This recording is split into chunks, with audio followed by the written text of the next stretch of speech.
देश के 33 करोड़ लोग भयंकर सूखे की मार झेल रहे हैं। लगातार 2 साल से कमजोर मानसून का नतीजा है कि देश का 35% हिस्सा पानी के संकट से जूझ रहा है। 10 राज्यों में लोग आसमान की तरफ देख रहे हैं, मानसून आए और उन्हें राहत दे, मुश्किलें थोड़ी कम हो। देश के ज्यादातर जलाशयों में पानी घटता जा रहा है, जो आने वाले खतरे की ओर इशारा भी करता है। हाल में आपने महाराष्ट्र के लातूर का जिक्र बार बार सुना होगा, लेकिन सच तो यह है कि मराठवाड़ा के अलावा देश के और भी कई ऐसे हिस्से हैं जहां लोग त्राही त्राही कर रहे हैं, लेकिन अभी तक उन इलाकों पर ऐसा लगता है किसी का ध्यान नहीं गया। इसीलिए हमने बीड़ा उठाया है। हम इस मुहिम को पूरे देश में चलाएंगे ताकि लोग भी जागरूक हों, सरकारों का ध्यान भी इन इलाकों की तरफ जाए और मिलकर इस पानी के संकट का सामना कर सकें। आज हमारी नजर यूपी पर रहेगी, जहां 75 में से 50 जिले सूखे हैं और करीब 9 करोड़ लोग पानी को तरस रहे हैं। आज का सबसे बड़ा सवाल, शहर शहर क्यों है भारत में सूखे का कहर?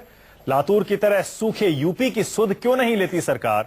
और गिरता जल स्तर देश के लिए क्या आज सबसे बड़ी चुनौती है? इसी पर बहस होगी, लेकिन पहले देखिए यूपी में आखिर पानी की कैसी किल्लत है। आज का सबसे बड़ा सवाल यही है, आखिर शहर शहर क्यों है भारत में सूखे का कहर? लातूर की तरह सूखे यूपी की सुध कोई क्यों नहीं लेता? और गिरता जल स्तर क्या वाकई आज देश के सामने सबसे बड़ी चुनौती है? इसी पर बहस होगी। मेरे साथ, क्योंकि हम यूपी की आज बात कर रहे हैं, समाजवादी पार्टी अखिलेश सरकार में मंत्री जूही सिंह मेरे साथ जुड़ रही हैं लखनऊ से। यहां बीजेपी के सांसद बिजनौर से कुंवर भारतेंद्र सिंह है। मेरे साथ प्रदीप जैन है कांग्रेस से, जो कि यूपीए सरकार में मंत्री थे, रूरल डेवलपमेंट मिनिस्टर थे, गांव पर काफी फोकस रहता था इनका।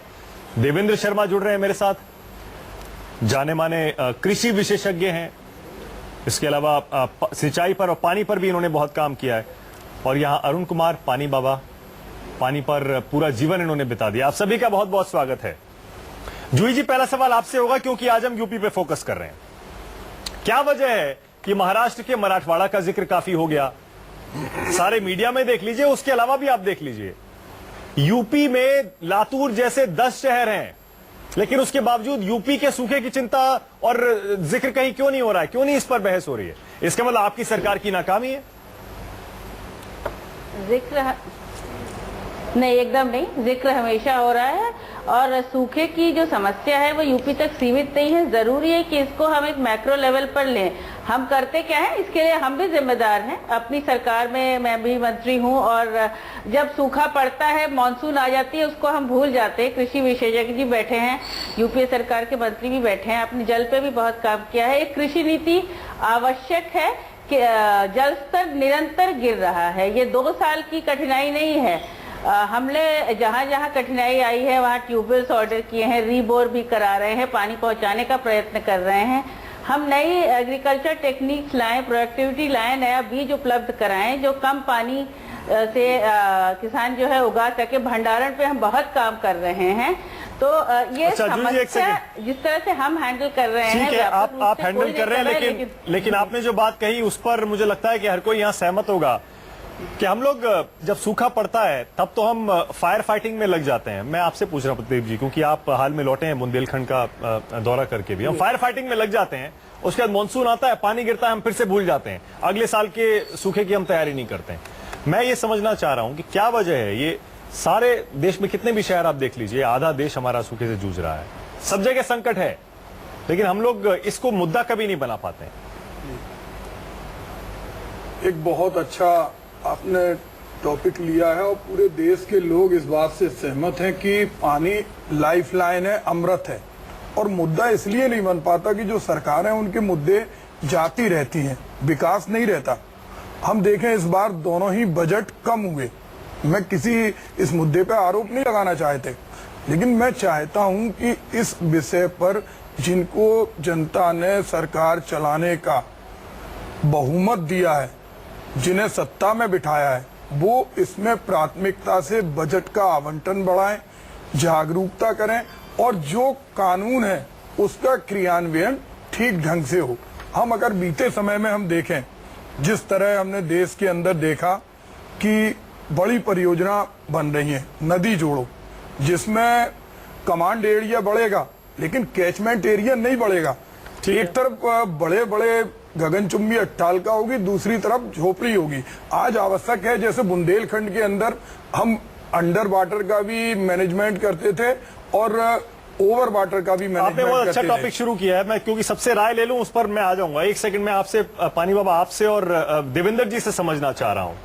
अब मुझे पता है भारतेंद्र जी की अपनी एक राय होगी, मैं समझना चाह रहा हूं। देवेंद्र जी पहले आप, क्या वजह है कि इतना भयंकर सूखा इस बार हम देख रहे हैं? सिर्फ हम मानसून के ऊपर तो इसे नहीं डाल सकते कि 2 साल से खराब मानसून हुआ है इसलिए ये हालत हो गई। हम देख रहे हैं अंडरग्राउंड वाटर कितना कम चला गया है, इसके अलावा तालाब सूख गए, कुएं सूख गए, हैंडपंप में पानी नहीं है। इतना भयंकर ये जो हालात हैं इस बार आधे देश में, क्या वजह है इसकी देवेंद्र जी? देखिए, अगर हम उत्तर प्रदेश का ही हालात को देखें तो पिछले 15 साल में बुंदेलखंड में 13 बार सूखा पड़ा है।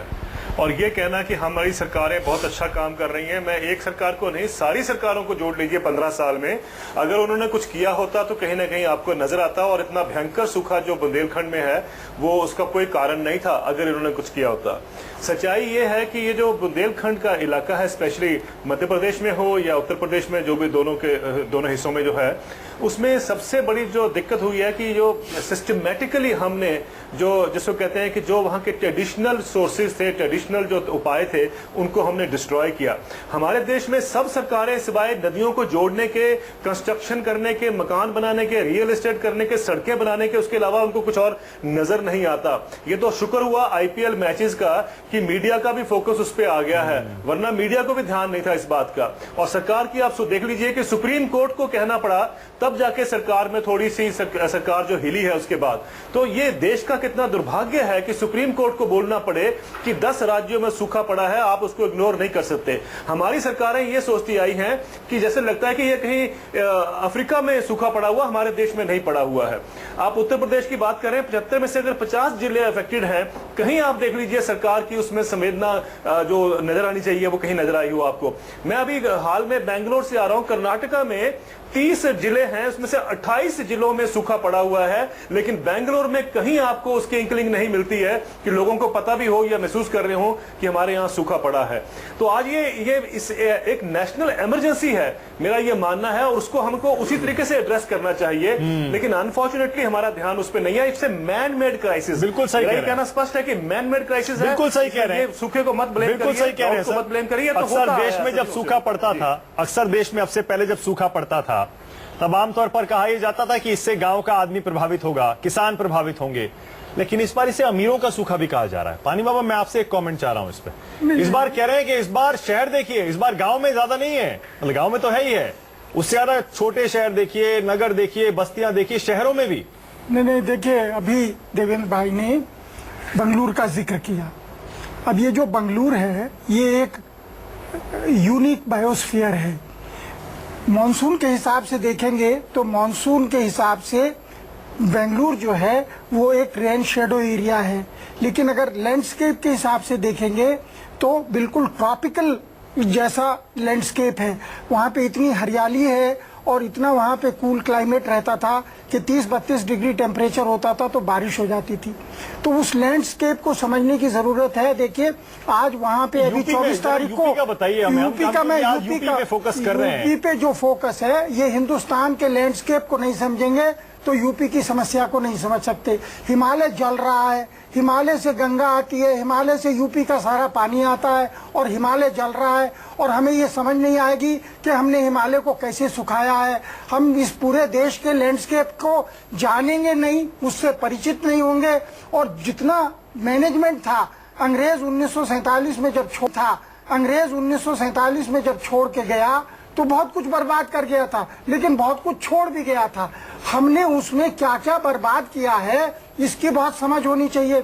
यूपी में आज कम से कम 60 से 70% जो पॉन्ड एरिया था, जो तालाब एरिया था, वो सारा का सारा ऑक्यूपाइड है। और भूमाफिया ने किया है, राजनेताओं ने किया है, पढ़े लिखे लोगों ने किया है, अमीरों ने किया है, शहरियों ने किया है। ये सब बातें हो सकती हैं, लेकिन मूल बात यह है कि सुप्रीम कोर्ट का निर्णय है कि जो सन 1950 में जो तालाब भूमि है वो तालाब में जानी चाहिए। किस पॉलिटिकल पार्टी का दम है?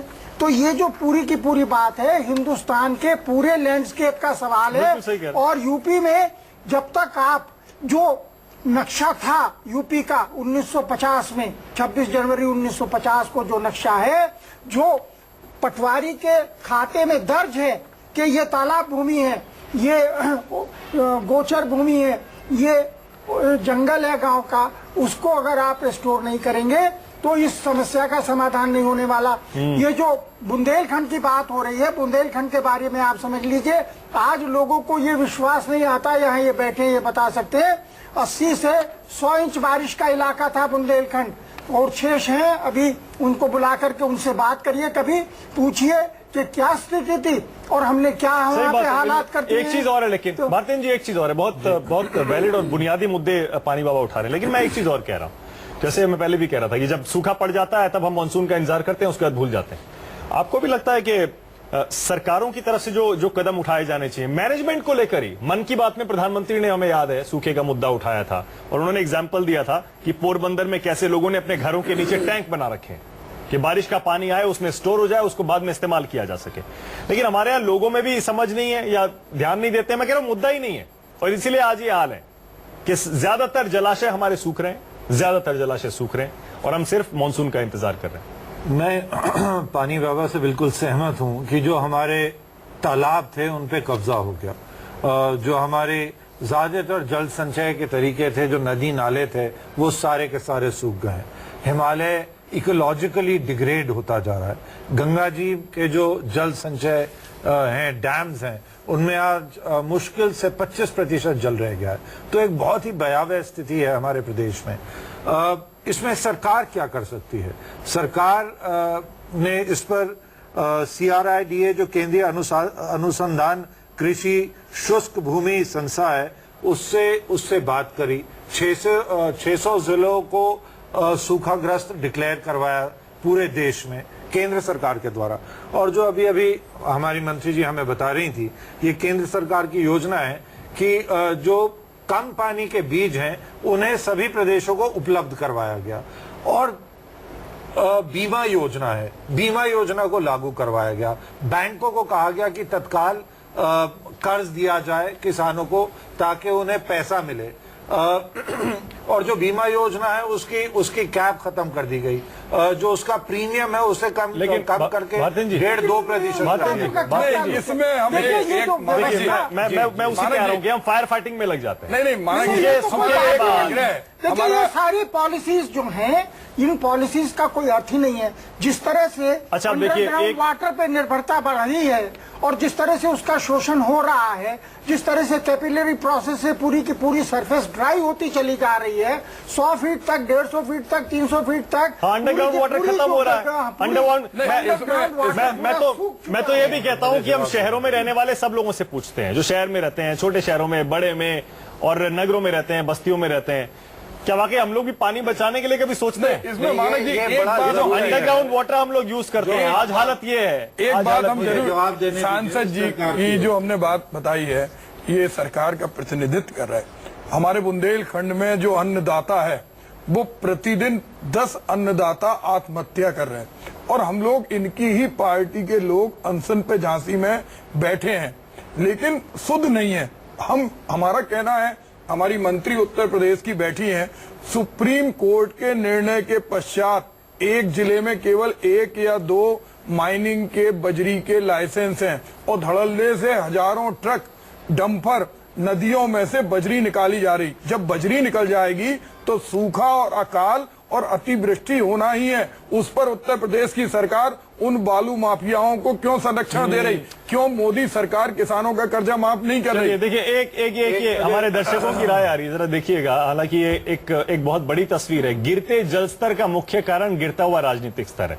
इसके कई मायने हो सकते हैं। नहीं, इसके मायने बिल्कुल ठीक है, आप समझा दीजिए। देखिए इसका मायना ये है कि जो भी हमारे यहाँ लोग पॉलिटिक्स में और दूसरे फील्ड्स में आ रहे हैं, इन लोगों का जो मानसिक स्तर है, इन लोगों का जो होराइजन है, इन लोगों का जो विजन है, वो बहुत गिर गया है।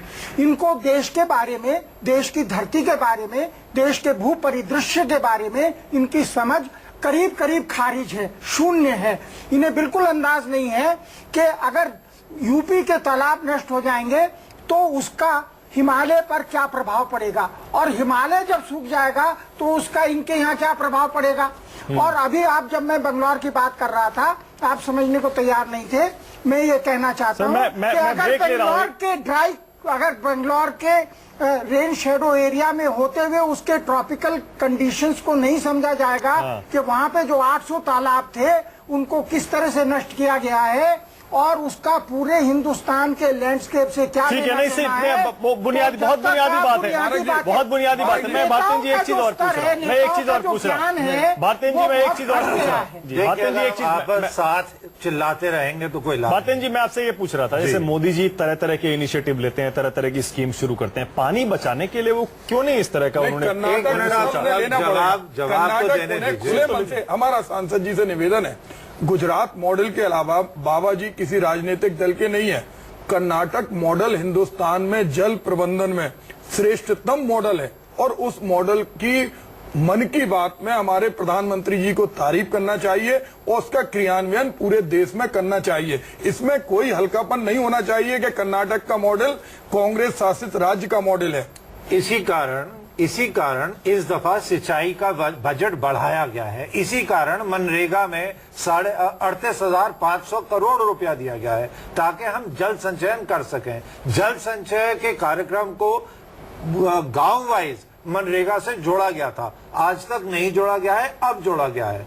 तो ऐसे बहुत सारे प्रयास करे गए। केंद्र सरकार बार बार प्रदेश सरकारों के साथ बैठकर इस पे निरंतर चिंता व्यक्त कर रही है और निरंतर इस पे योजनाएं बन रही हैं कि कैसे हम सूखाग्रस्त जिलों को बचाएं, कैसे वहां पर जनता को जल्दी से जल्दी राहत दिलवाएं। और खास तौर से सिंचाई ही नहीं, मगर अब जो समस्या आ रही है वो पेयजल की आ रही है। जैसे आपने बताया कि बुंदेलखंड में ये बहुत बड़ी समस्या बनी है, मगर इसकी ओर प्रधानमंत्री जी और सरकार के ने पहले से धन आवंटित भी कर दिया है, मगर ये जो क्रियान्वयन होना है, कृपया करके इस दफा का बजट पढ़ लीजिए, उसमें आपको दिख जाएगा। मौके पे नहीं पहुंचा, मौके पर पहुंचने का काम प्रदेश सरकार का है।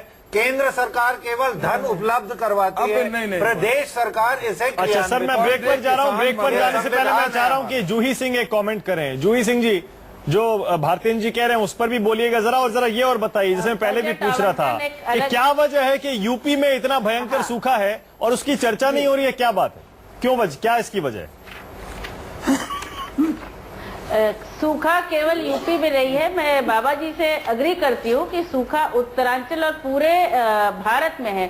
जल स्तर गिर रहा है, हमको पर्यावरण को एक तरह से मैक्रो लेवल पे देखना पड़ेगा।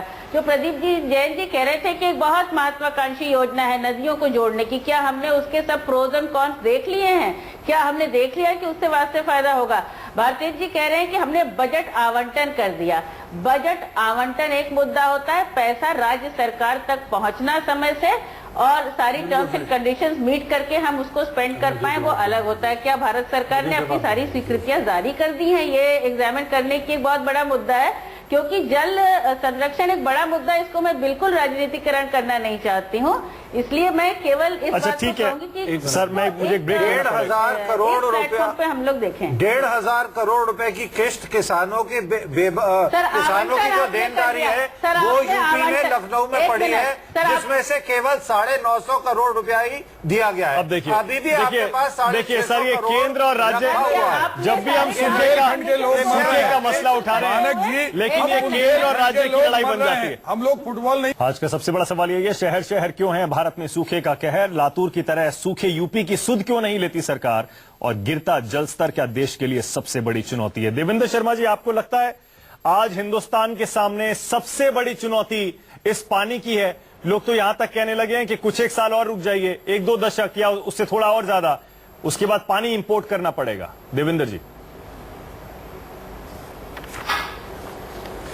ये बहुत महत्वपूर्ण बात है कि पानी का जो कहर है इस समय वो कुछ साल की आप बात कर रहे हैं, लेकिन जो प्रोडक्टिव एरियाज हैं जैसे पंजाब हुआ या वेस्टर्न यूपी हुआ, उसका भी जल स्तर इतना गिर रहा है और शहरों पे इम्पैक्ट तो पड़ रहा है, लेकिन उसका एग्रीकल्चर पे बहुत भयंकर इम्पैक्ट पड़ने जा रहा है अगले कुछ सालों में। लेकिन मुझे लगता है कि सबसे बड़ा इंपॉर्टेंट सवाल जो मानक साहब वो ये है कि आने वाले 2 महीने में, क्योंकि 2 महीने में जब बरसात शुरू हो जाएगी अच्छी तरह, मानसून अगर होगी तो उससे पहले हम क्या तैयारी कर सकते हैं कि हमने जो पहले जो कमियां थी हमारे उसमें सोच में, उसकी हम भरपाई कर पाए। पाए, वो सबसे ज्यादा इंपॉर्टेंट है। क्या वो रोड मैप यूपी सरकार के पास है? क्या वो रोड मैप सेंट्रल गवर्नमेंट के पास है? ये कह देना कि साहब ये हम कर लेंगे, सरकार तो जागी तब है जब सुप्रीम कोर्ट ने कहा, वरना इस सरकार को कोई मतलब नहीं था सूखे से। करना क्या चाहिए? देखिए करना चाहिए तो एक जगह में फोकस करना चाहिए। अब देखिए एमपीज ने आज अपनी तनख्वाह, 1 मिनट सुनिए, एमपीज ने अपनी तनख्वाह बढ़ा ली है 1,40,000 से 2,80,000 कर ली है, और मनरेगा के जो वर्कर्स हैं उनकी वेज 5 रुपया बढ़ाते हैं, तो इससे स्पष्ट है कि आपको इनका कोई ख्याल नहीं है देश में। देवेंद्र भाई की बात बिल्कुल मनरेगा का बजट बढ़ाइए, मनरेगा को वॉर फुटिंग पे लगाइए, पानी में जो आपके जो ट्रेडिशनल सोर्सेज थे वाटर के, उसको दोबारा बिल्डअप करिए, पानी पूरा ऐसा कुछ हम कर पाए कि अगले सीजन का जो बेनिफिट है, पानी वेस्ट ना हो, उसको हम पूरा जो हम चाहते हैं कि वो कंजर्व हो जाए, वो हमें करने की जरूरत है। उसके लिए रोड मैप हमें दिखाना पड़ेगा। ठीक है, अगले 2 महीने ठीक है, ये बिल्कुल सही है, बिल्कुल सही है, तरीके से करेगी, बिल्कुल सही है देवेंद्र जी। मैं इसीलिए सवाल पूछ रहा था जूही सिंह से भी और भातेन जी से भी, फिर से पूछ रहा हूं सर, हम ऐसा क्यों होता है हर बार सूखा पड़ता है और हम लोग मानसून का इंतजार करते हैं? इस सूखे के टाइम के लिए हम लोग पहले से प्लानिंग क्यों नहीं करते? पहले से प्लानिंग थी साहब, इस बजट में पूरी तरह से इसे देखा गया है और इसी वजह से ये सारी योजनाएं बनाई गई हैं। मैं आपके सामने कुछ आंकड़े बताना चाहता हूं कि 7,38,650 हैंडपंपों की मरम्मत है साहब। गहरे भूजल आशयों तक पहुंचने के लिए प्रयोजनार्थ बोर होलो में 1,07,000। पानी नहीं है तो हैंडपंप में निकलेगा क्या सर? साहब हैंडपंप आप लगा लीजिए, रिपेयर कर लीजिए, पैसा चला गया, पैसा मैं ये चला पूछ गया। रहा हूँ कि जब पानी ही नहीं है भारतेन जी, हैंडपंप में तो निकलेगा क्या कुछ हैंडपंप? नहीं। हैंडपंप हम पूछ रहे हैं कि ये तैयारी तो बहुत पहले होनी चाहिए। रीबोर करना पड़ेगा साहब, या गांव में हम सूखा मार दो, प्यासा मार दें लोगों को। जो हैंडपंप नहीं चल रहे हैं उन्हें रीबोर तो करना पड़ेगा। अरे आपकी बात बिल्कुल सही है। रीबोर में कहाँ जाएंगे, कहाँ तक, कितनी गहराई तक जाएंगे? योजना है, किसानों का कर्जा माफ करो, पहले किसानों का कर्जा माफ हो। हमारे माननीय प्रधानमंत्री जी को मोम के पुतले देखने के लिए तो प्रदीप जी, मानक जी, मैं पीड़ा समझिए, बुंदेलखंड में हर दिन 10 आदमी मर रहे, अन्नदाता। हमारे प्रधानमंत्री जी मन की बात बोलते हैं, उन्हें अपना पुतला देखने के लिए दिन भर है, लेकिन बुंदेलखंड में दम तोड़ते हुए किसानों को आंखों से देखने किसानों की बात तो है, लेकिन हम तो कह रहे हैं कि किसानों के अलावा सर और जो लोग हैं सड़े आलू बांटते हैं। मुख्यमंत्री जी प्रयास कर रहे हैं, लेकिन उनके भी राहत पैकेज में सड़े अब देखिए अब आप पॉलिटिक्स कर रहे हैं। मैं ये कह रहा हूँ, हम यहाँ पानी पे बात कर रहे हैं, आपकी भी नाकामी है, आपकी भी तो सरकार रही ना बन गया सर, आपने भी इतने साल राज किया देश पे। पैकेज दिया, योजना दी, आप उसका आप नेगेटिव नहीं कर सकते। जो आपने किया वो किया प्रदीप जी। मैं आज की हालत की बात कर रहा हूँ, प्रधानमंत्री जी आज हालत ये है, देख लीजिए, फिर से 3, 4, 5 महीने का ये सूखे का जो टाइम है, ये आम लोग जिन किसानों की आप बात कर रहे हैं, गांव वाले, छोटे शहरों वाले, मानक भाई, ये कैसे गुजारेंगे ये टाइम? अंत्येष्टि में जाता हूँ, जो दम तोड़ते हैं प्लानिंग किसी एक सरकार की जिम्मेदारी तो है नहीं। नहीं, हम उसको नहीं कह रहे, लेकिन प्रधानमंत्री जी को, हमारी उमा भारती मंत्री है, खाली टैंकर उन्होंने सर्किट हाउस से रवाना कर दी है। देखिए फिर जल संसाधन मंत्री है, खाली टैंकर रवाना हो सकते हैं कि किसान की समस्या का समाधान जो है वो इन छोटी मोटी राहत से नहीं होने वाला है। जब तक आप हिंदुस्तान के पूरे जो मौसम है, जो जलवायु है इस पूरे देश का, उसके बारे में आप सचेत नहीं होंगे। और वो अच्छा, किस तरह आपका एक्सपीरियंस है, जरा मुझे ये बताइए, ये लोग सही कह रहे हैं कि हिंदुस्तान को वाटर इंपोर्ट करना पड़ेगा, पानी आयात करना पड़ेगा कुछ सालों के बाद? क्योंकि आप बता रहे थे अभी कि जो सूखा है ये लगातार और भयावह होता जा रहा है, पिछले 10-20 साल में आपने खुद देखा है। हाँ बिल्कुल, देखिए सूखा भयावह होता जा रहा है, लेकिन उसके बावजूद प्रकृति को नष्ट होने में लंबा समय लगेगा। और लोग जिस तरह से सताए जा रहे हैं और जिस तरह से ये प्रकोप बढ़ रहा है, वो तो बढ़ता ही रहेगा अगर हमारे सोच में बुनियादी परिवर्तन नहीं होगा। बुनियादी परिवर्तन तभी होगा जब इसकी प्लानिंग क्या हो सकती है? आप एक लॉन्ग टर्म प्लान तो आप बताते हैं, अक्सर आप बताते हैं कि सारी वाटर बॉडीज को दोबारा से भरा जाए, जो तालाब बंद कर दिए गए उनको वापस लाया जाए। कोई और उसके अलावा कोई प्लानिंग हो सकती है? जो ये 4-5 महीने का टाइम होता है, खासतौर से हर साल आता है जब गर्मियों का, जब सूखा पड़ता है, नहीं देखिए मानसून से पहले, इसके लिए इसकी क्या तैयारी हो सकती है? देखिए लॉन्ग टर्म और शॉर्ट टर्म इनको अलग नहीं किया जा सकता। शॉर्ट टर्म जो है वो लॉन्ग टर्म का पार्ट होगा तो चलेगा, तो उसका तुरंत नतीजा भी दिखाई देगा।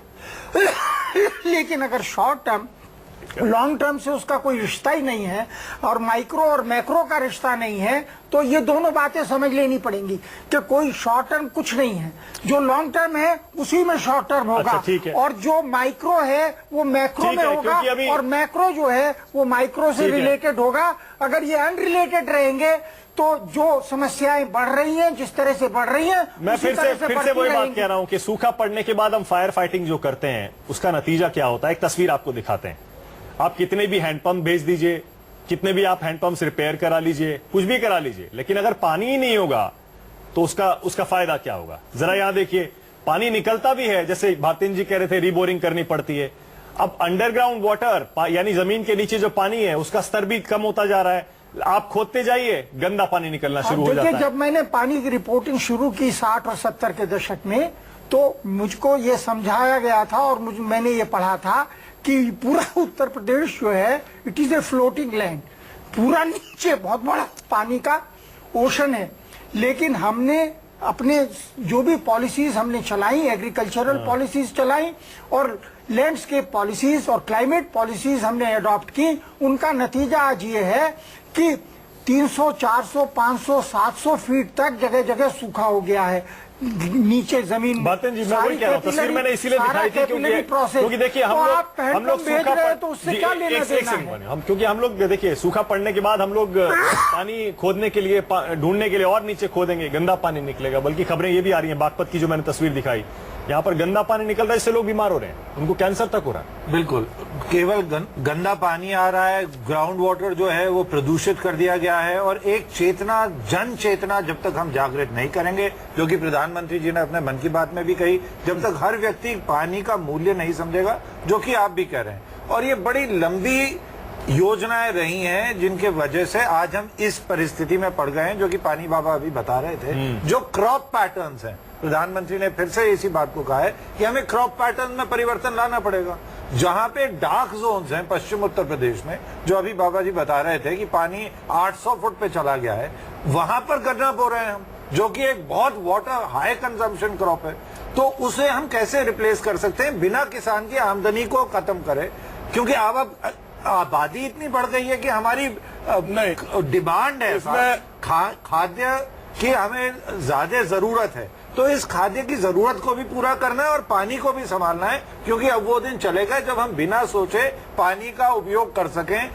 इस समय ऊपरी गंगा नहर के जो रजवाए हैं और जो उनके छोटी नहरें हैं, पूर्वी गंगा नहर, ऊपरी गंगा नहर की, वो नहीं चल पा रही हैं क्योंकि 5,500 क्यूसेक पानी आ गया है। इतने कम पानी में अब वो छोटी नहरों को सप्लाई नहीं कर। मानक जी, मैं एक बात आपसे कहना चाहता हूं। आपने गंगा की बात कही, इस सरकार का 40% समय चला गया, आखिरी के 30% में सिर्फ वोट मांगने का काम सरकारें करती हैं, केवल 30% इनके पास समय है। गंगा में एक जगह भी कोई सफाई नहीं हुई, इनके पास कोई कार्य योजना नहीं है। मैं आपकी बात से सहमत इसलिए नहीं हूं, हमें कहीं नहीं दिखाई दे रहा कि प्रधानमंत्री जी मन की बात बोलने के बाद बुंदेलखंड में जा रहे हैं, किसान मर रहे। देखिए, हो सकता बाबा जी, किसानों का कर्जा माफ क्यों नहीं हो सकता? आप बताइए, आज जिस तरह से आप बुंदेलखंड की बुनियादी बात मैं सिर्फ ये कह रहा हूं क्योंकि हम सूखे की बात कर रहे हैं। 10 आदमी प्रतिदिन बुंदेलखंड में मर रहे हैं। बुंदेलखंड की बुनियादी बात करिए। बुंदेलखंड एक नमूना है दुनिया के लिए। मैं कह रहा हूँ बुंदेलखंड एक नमूना है दुनिया के लिए। मैं कह रहा हूँ प्रदीप जी, आप एक उंगली उठा रहे हैं इस सरकार पे, 4 उंगलियां आपकी तरफ है। कहीं नहीं क्योंकि इस देश पर सबसे ज्यादा राज आपने किया है।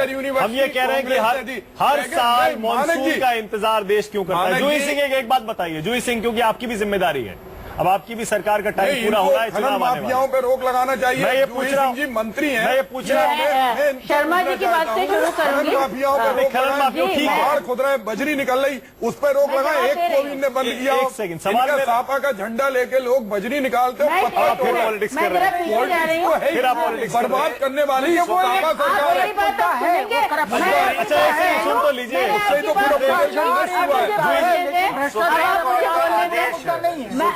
एक सेकंड। सुप्रीम देखिए, कोर्ट आप का मुझे- आदेश है। मैंने- जूही जी एक मिनट। मैंने आपकी आपसे बात को एक नहीं प्रश्न रोका, पूछूं। मुझे बोलने दीजिए। अच्छा हाँ, जूही जी आप बोलिए, जूही जी क्या आप बोलिए, कार्रवाई सर, छोड़िए, की उनको बोलने पूछिए। दीजिए। आप अरे बोलने तो दीजिए, बजरी निकालने उनको वाले बोलने दीजिए। पहाड़ टूटने वाले एक आदेश के बावजूद ये क्या कर रहे हैं? अरे एक सेकंड, स्वागत करते हैं एक ही महिला है हमारे पैनल पे, उनको तो बोलना। महिला से मतलब नहीं। हाँ बोलिए जूही जी, आप बोलिए, बन रहा है। आप बोलिए जूही जी, बोलिए। जी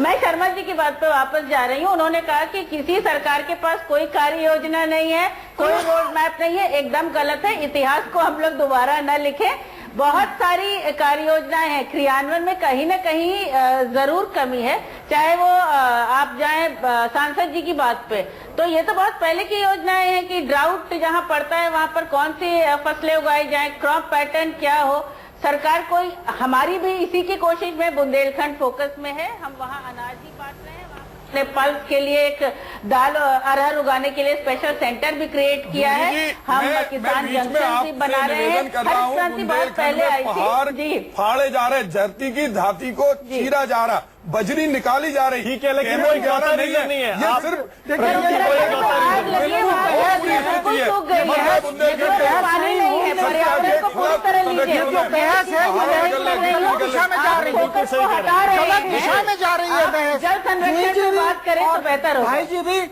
गलत दिशा में ले जा रहे हैं बहस। बिल्कुल गलत। बहस का मुद्दा जो मैं है देखिए, वो लगातार सूखा है। जो आपने कहा ना, मैं वही पूछ रहा हूँ। जूही जी जरा इसमें बताइए, मैं ये पूछ रहा हूँ सूखे का कारण कि गर्मियों में सूखे का सूखा कारण पड़ता है, हर साल पड़ता है। एक बुंदेलों के सेकंड राज्य बाबा, में एक सूखा सेकंड क्यों नहीं था बाबा, एक बुंदेलखंड नहीं में? था, क्योंकि राज्य सरकार इनकी नहीं थी, नहीं, समाजवादी राज्य पार्टी सरकार- की नहीं थी, कांग्रेस बहुजन ने- समाज पार्टी कांग्रेस की ने नहीं जो थी। पिछले- 27 अरे साल किसी एक सरकार पे नहीं डाल सकते, किसी एक सरकार पे मत कांग्रेस डालिए। ने जो 27 साल से उत्तर प्रदेश में नहीं है। बरस में रोड मैप ये होगा कि 1949 हम में मनरेगा को जवाहरलाल वास्तव नेहरू में जल हिंदुस्तान की संरक्षण सरकार से को जोड़े। दे भी रखा। अरे, एक सेकंड, वो एक स्वयं मनरेगा एक को सेकंड, इस्तेमाल सर, करते हैं। पंडित हम जवाहरलाल अलग ही नेहरू चले ने जाएंगे, विकास का इतिहास अलग ही लिखा। डिबेट में बाबा, चले जाएंगे। मैं बाबा, चाह रहा यही हूँ इतिहास लिखा, उसी एक का सेकंड, नतीजा है। एक सेकंड बाबा, एक सेकंड, क्योंकि अब टाइम उस भी समय खत्म हो रहा है कभी मेरे सूखे से लोग पास। नहीं उसी का मरे, नतीजा उस है। समय कभी बाबा, लोग नहीं एक मरे, सेकंड। बुंदेलखंड अरे, बाबा, एक के सेकंड। उस समय एक व्यक्ति नहीं मरा। सर एक सेकंड, आज प्रदीप मर जी, रहा अरे है। प्रदीप जी एक सेकंड, मैं क्लोजिंग कमेंट मैं सुन नहीं पाया। जूही जी आप बता रही थी अलग बात, मैं फिर से ये पूछ रहा हूँ।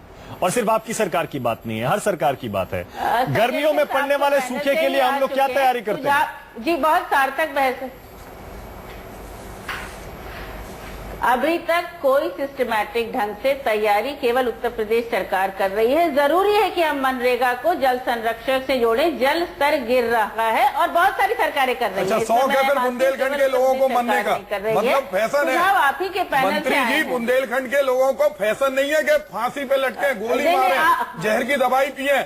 आप अगर आपकी तैयारी बहुत अच्छी ऐसा है कि केंद्र पूरे की भारत तैयारी में अच्छी ये है, तो फैशन क्यों नहीं है। लोग दर्द लोग मर रहे हैं? प्रदीप जी, आप जो बात प्रदीप कर जी, रहे हैं, दर्द है मानक बहुत जी, गलत बात कर रहे हैं। बुंदेलखंड दर्द है। बुंदेलखंड की बात बुंदेलखंड कर ये रहे हैं। हालत ऐसा नहीं है कि 4 साल में बनी है। आप किसान को दिल्ली कहने में पे कोई सुनता आप देखिए, कर रहे हैं, जिसके तो घर कहकर लोग कि मर रहे इसको दूसरे आपकी विषय से ये जोड़ रहे तैयारी हैं। है कि 10 लोग रोज मरे, वहां बुंदेलखंड में। फिर देखिए अक्सर इसीलिए जो हमने बीच में अपने एक दर्शक का नहीं, ट्वीट देखो- दिखाया था, वो सही है, बिल्कुल मानक सही जी, है। मर ये हम रहे हो। राजनीतिक बहस में इसमें पड़ कोई जाते राजनीति नहीं हैं, कर रहे ना। बिल्कुल राजनीतिक बहस में पड़ जाते हैं। आप समाजवादी पार्टी की राज्य सरकार हो, हाँ मैं वही कह रहा बहुत ही हूँ, दुर्भाग्य। राज्य सरकार को लपेट रहे हैं, केंद्र सरकार को लपेट। और हम केवल आपस पे नहीं, चिल्लाते आपस में रहे। नहीं, उन्हें रेमेडी इतनी चलिए। दुख की बात। लेकिन कम से कम ये मुद्दा हमारे चैनल पर उठा तो सही, लोगों में थोड़ी जागरूकता आई तो सही, सरकार ने इसे देखा तो होगा। और जाहिर है जूही सिंह आई हैं, अपनी सरकार के बाकी मंत्रियों तक, मुख्यमंत्री तक इस बात को पहुंचाएंगी। ऐसा नहीं है कि इनको इसकी जानकारी नहीं होगी यूपी में क्या हालात है, लेकिन फिर भी उम्मीद यही है कि जो लोग पानी के संकट से जूझ रहे हैं उनकी सुध थोड़ा और अच्छे तरीके से ली जाएगी। और अगले साल की तैयारी, हम ये चाहते हैं हर गर्मी में पड़ने वाले सूखे की तैयारी पहले से की जाए, जैसे देवेंद्र जी बता रहे हैं या पानी बाबा बता रहे हैं। तैयारी पहले की जा सकती है, उसके तरीके भी हैं, लेकिन उस पर कोई सोचता नहीं है। बहुत बहुत शुक्रिया जूही सिंह, देवेंद्र शर्मा, बहुत बहुत शुक्रिया बाबा, प्रदीप जी, भारतेंद्र जी। छोटा सा ब्रेक, लेकिन हमारी ये मुहिम हमारे चैनल पर लगातार जारी रहेगी, क्योंकि सिर्फ महाराष्ट्र का लातूर नहीं है, उस तरह की और कई लातूर बन रहे हैं इस देश में, हमारी नजर उन पर रहेगी।